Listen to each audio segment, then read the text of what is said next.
శ్రీ విశ్వావసు నామ సంవత్సర వృషభ రాశి ఫలితాలు ఎలా ఉన్నాయో తెలుసుకుందాం. వృషభ రాశి అంటే కృత్తిక 2, 3, 4 పాదాలు, రోహిణి 4 పాదాలు, మృగశిర 1, 2 పాదాలు.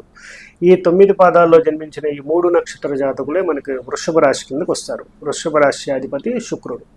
అదేవిధంగా ఈ వృషభ రాశి వారికి ఈ విశ్వావసు నామ సంవత్సరంలో ఆదాయం 11, వ్యయం 5, రాజపూజ్యం 1, అవమానం 3. అంటే దాదాపుగా వీరికి కూడా చాలా వరకు శుభ ఫలితాలు ఎక్కువ శాతం ఉన్నాయని చెప్పుకోవచ్చు. కాబట్టి మొత్తం మీద వీరికి శుభ ఫలితాలు అనేది చాలా బాగా తొందరగా యాక్టివేట్ అవ్వడానికి అవకాశం ఉన్న రాశిగా మనం వృషభ రాశిని చెప్పుకోవచ్చు. లక్కీయెస్ట్గా కూడా చెప్పుకోవచ్చు. అయితే మీ యొక్క శుభాశుభ ఫలితాల్లో చూసుకున్నట్టయితే ఎక్కువ శుభ ఫలితాలే మీరు ఆశించవచ్చు.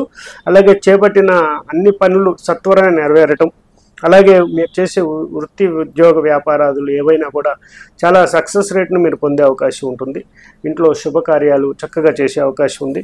అలాగే గృహ నిర్మాణాది కార్యక్రమాలు కూడా చక్కగా చేపడతారు. అవన్నీ కూడా చక్కగా మీ అసంకల్పితంగానే, అంటే మీ యొక్క ప్రమేయం లేకుండానే ముందుకు నడుస్తూ ఉండటం అనేది మీరు గమనిస్తారు. అలాగే ధన సమృద్ధి అనేది బాగుంటుంది.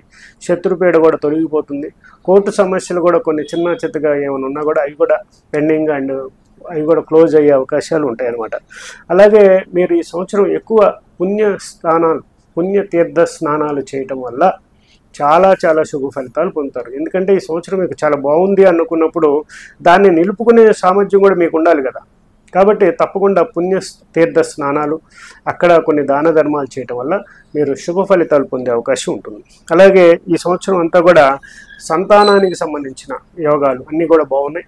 అయితే పిల్లల విషయంలో కొంచెం జాగ్రత్తలు పాటించాల్సిన అవసరం ఉంది. హాస్పిటలైజేషన్స్ అనేవి చిన్నవి జరుగుతూ ఉంటాయి. అలాగే వాహన ప్రమాదాలు కూడా ఉంటాయి కాబట్టి కొంచెం కేర్ఫుల్గా మీరు జర్నీ చేయాల్సిన అవసరం ఉంది. అలాగే వర్షం పడేటప్పుడు జర్నీ చేయడం అనేది అంత క్షేమమైనటువంటి విధానం అయితే కాదనమాట. అలాగే వాయిదా పడిన సమస్యలన్నీ కూడా దాదాపు తొందరగానే క్లియర్ అవుతుంది. అలాగే మీరు దాదాపుగా విద్యార్థులకి చాలా బాగుందని చెప్పుకోవచ్చు. ఈ సంవత్సరం ఉత్తీర్ణత శాతం కూడా మీకు చాలా బాగుందని చెప్పుకోవచ్చు.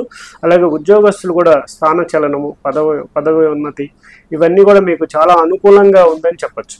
వ్యాపార పరంగా, వ్యవహారాల పరంగా చాలా బాగుందని చెప్పుకోవచ్చు. ఇంట్లో కూడా వివాహ వ్యవస్థ కూడా చాలా బాగుంది. ఈ సంవత్సరం పెళ్లి కాని పిల్లలు ఎవరైనా ఉన్నా వృషభ రాశి వారికి తొందరగా వివాహం దాదాపు 3-4 మంత్స్లోనే మీరు రెడీగా ఉండాల్సిన అవసరం ఉంటుందన్నమాట. అదేవిధంగా వ్యవసాయంలో చూసినట్టయితే ఈ చీడ పీడ పురుగులు ఈ పట్టడం వ్యవసాయంలో కొంత నష్టాన్ని చవిచూసే అవకాశం ఉంది, లేకపోలేదు. కాబట్టి మీరు చాలా కేర్గా ఉండాలి. మ్యాక్సిమం ఆ పంట చేతికి వచ్చే వరకు మీరు